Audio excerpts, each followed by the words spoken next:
When this man was removing the old concrete steps at his Michigan home, what he found shocked him. Olson was in the midst of removing the old concrete steps at his Michigan home when he discovered a bowling ball. He didn't think anything of it and kept working on his renovation until he found another ball and then another ball. Within a 4-hour period, Olson unearthed a total of 160 bowling balls. Each ball had the same engraving, Brunswick. I was shocked, concerned, and then curious, Olson told Inside Edition Digital. The bowling balls weren't in the best condition and each had 2 spiral grooves cut into them. He said they all came in a variety of colors, but the majority of them were black.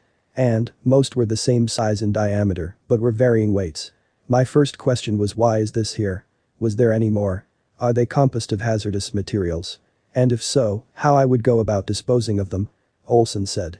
Growing up, Olson remembered a Brunswick bowling ball plant was located in Muskegon, Michigan, not too far from where he lived.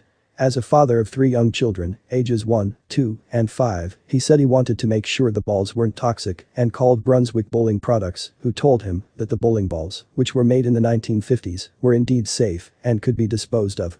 Excited by all the new information he was learning, he created a Facebook group he named the Bowling Ball Guy for those interested in what he described as the status of my balls. My goal has been to share my experience and add a positive article to the news feeds of all that are interested, he said. I will continue to post updates that happen and am even considering another excavation to scope the number of balls still in the surrounding ground. He said that his post has generated interest from random people, including former Brunswick employees who told him that some of the workers used to take scrapped bowling balls to use as a cheaper alternative to gravel or sand. I am humbled and in shock as to how far my story has reached, he said. Since the page went up, he posted how he incorporated the bowling balls into his landscaping design. He also shared how he donated 8 of the balls to a local church that, he said, plans to use them in their bowling ball cannon at a pig roast.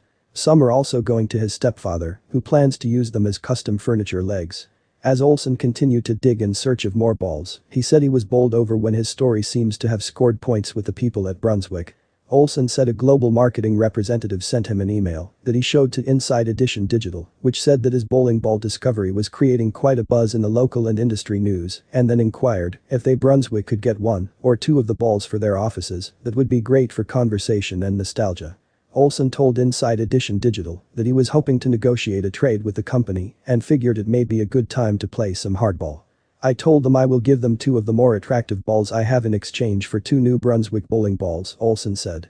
Olson said he hasn't heard back from Brunswick yet. Nevertheless, he is still waiting and is hopeful. Olson, who grew up near an AMF bowling alley and remembers spending many Saturdays playing cosmic bowling there, said I have always wanted my own usable bowling ball and would like one for my wife as well, and maybe they could even throw in a bag so my wife and I can bowl in style. When asked what level he thought he was, he laughed and said, I am not very good at bowling, but did get a score of 200 once. He added, I would consider my bowling experience as a beginner and used it as more of social activity. In the meantime, Olson is doing all he can to make that deck become a reality. He launched his own GoFundMe, Help the Bowling Ball Man Fund, with hopes to raise funds to pay for the replacement of his patio and to build a new deck, and promises to document the entire process for all those who donate. There are more balls in the ground and by golly I'd like to see them out. If not, that's fine too, he wrote. Together we can grab life by the balls and make a change in someone's life. That one smile or positive thought could change a stranger's life exponentially, he said.